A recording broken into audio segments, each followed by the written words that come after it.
Hello, snowboarders of the internet. I'm your host, Avran LeFeber, and in this video we're going to talk about the top 5 best, worst reviews of Stowe Resort in Vermont. That's right, we're doing our magical tour of the best, worst reviews of all of Vale resorts, and we're going to the East Coast. So let's see what that holds for us.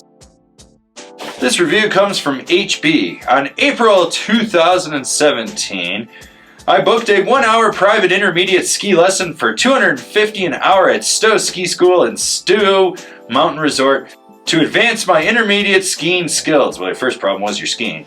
Unfortunately, ski instructor Josh was assigned, and his immediate mantra was, "All ski lessons I've taken were wrong." This young, unexperienced, self-conceited bad ski instructor in Stowe Ski School's school of thought is that all other instructors are wrong. Unfortunately, their teaching method is worst. After 1 hour of doing the bunny slope, he does not feel confident to guide and teach one on a longer green trail. Translate on how good of an instructor he is. He was hoping to rip me off with more class hours from him and Stowe Ski School. I suggest go to Killington, Sugarbush, or Okemo. They got professional seasoned ski instructors. I don't know if you haven't heard, but the difference between God and a ski instructor is, well, God doesn't think he's a ski instructor, but clearly Josh does. Oh, Josh, where are you now? Number 4, coming from B. Potter. Stowe used to be my favorite mountain in the East. Ever since Vale took over, it's turned into a complete disaster. Unless you ski a weekday, it's not even worth going. We bailed yesterday after a 2-hour traffic log jam getting up to the base. The lift lines were literally stretching into the parking lots. It was complete madness. The Epic Pass has ruined Stowe. You cannot even get a table to eat dinner. Unless you're playing hooky during the week, don't waste your time. Ah yes, Epic lift lines, the promise of the Epic Pass. Well, you knew what you were getting into. We all warned you from Colorado, but no one wanted to listen to us. Number 3, from Fahim Rahimi. My time at Stowe Mountain was going okay until the end of my last run, and my skis were stolen. I had put my ski and poles down on the rack next to the main lodge and returned to leave for the day to find out my ski and ski poles were gone. Not skis, ski. So either this dude has one leg or he skis on one ski. Just pointing that out. I filed a report through their website, but my items were never found. After calling them several times and always getting a voicemail, I finally was able to speak to a representative. He was dismissive and didn't care that my skis were stolen. There was no, "I'm sorry this happened to you." He was just rushing me off the phone and said to file a police report. Well, I mean, that seems pretty friggin' logical. What do you want them to do? You're in charge of your own equipment. If you had a problem and were worried about it, you spent a lot of money.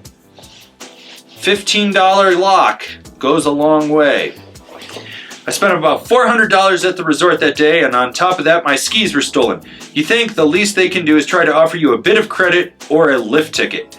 My experience there, as far as just skiing goes, was pretty fun. However, I won't be coming back due to the complete lack of empathy from the staff that afternoon and guest services after the fact. You didn't even call the cops to file a police report then. That should have been the first thing you did. It seems obvious to me. Number 2, Vale killed Stowe. It used to be decent. It is a nightmarish hellscape at this point, complete with fire and brimstone. Customer service is non-existent. The resort caters exclusively to rich out-of-state patrons. There is now more luxury resort lodging than there is mountain to ride on, or parking to access either. Let us pray that Vale Resorts somehow goes down in a blazing disaster and someone else takes this resort over. It's the only chance Stowe has left. Thoughts and prayers, Ben F. Is this where, like, the poor people from New York City that can't fly to Colorado that bought the Epic Pass go? Because I feel like this is where they go. Honorable mentions, all great options, but just barely didn't crack the top 5 of this list. Bad Wi-Fi, couldn't play Fortnite, don't recommend. Stowe is a classic mountain, but I rate it lower for 2 reasons. 1, cost. It is just too expensive. $98 per day with few discounts. 2. Outrageous $5 fee to buy the RFID card. I understand this is an option if one wants to ski there often, but as a skier who wanted to go for one day, why should I have to pay for their system to reduce labor costs by getting rid of lift attendants? Probably because it's the only thing that's going to scan your goddamn pass. Seems logical. It's not like they have a line for people that don't have RFID. Get over it, it's $5, you peasant. Food was terrible and overpriced. Worst salmon I've ever had. Well, you're not in the Pacific Northwest. You're in the Atlantic Northeast. Should have realized that. In Vermont. That seems kind of obvious. Anyways, honorable mentions. All great options, but just barely didn't crack this list. And the number 1 best worst review of Stowe Mountain. First, I want to say that the staff at the Base Lodge guest services were exceptional. Wow, you're the first one to say that. They truly want you to enjoy skiing Stowe Mountain and to do it safely. However, the maintenance of the ski runs makes this effort difficult for them. Knowing that we should ski to our ability, quote unquote, we thoroughly researched ski resorts to see if the mountains will offer good blue and green skiing. After reading online reviews of Stowe Mountain Resort, we chose it for its long green toll house and what we were thought to be good blue ski runs. This was not what we found. Instead, I experienced the worst trail maintenance I've seen in 30 years of skiing from Alaska to Canada and resorts in between. 30 years of skiing and you can't get off a fucking green and blue run? The fuck? Narrow green trails with iced corduroy and no snowmaking on the green runs made for a treacherous experience.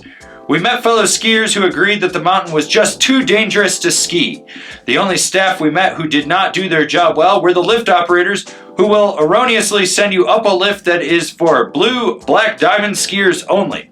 Ski vacations are expensive, and unless you are an experienced blue, black, or double black diamond skier, you may want to reconsider the mountain. Caution if you have children or beginner skiers in your party. Yes, because all ski resorts are rated on the exact same criteria, and a blue in Colorado is the same as a blue in Vermont is the same as a blue in Canada. It sounds like your problem is you ski. This has been my top 5 best worst reviews of Stowe Mountain Resort. Do you agree with these reviews? Do you disagree with these reviews? Did I forget to find a really good bad review?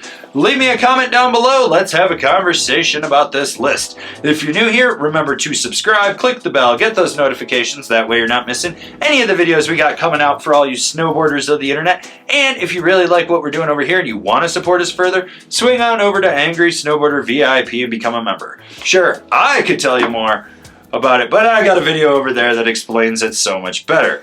As always, I've been your host, Avran LeFeber, and well, I'm going to continue to be your host because Vale hasn't shut me down yet, and I'll see you in another video.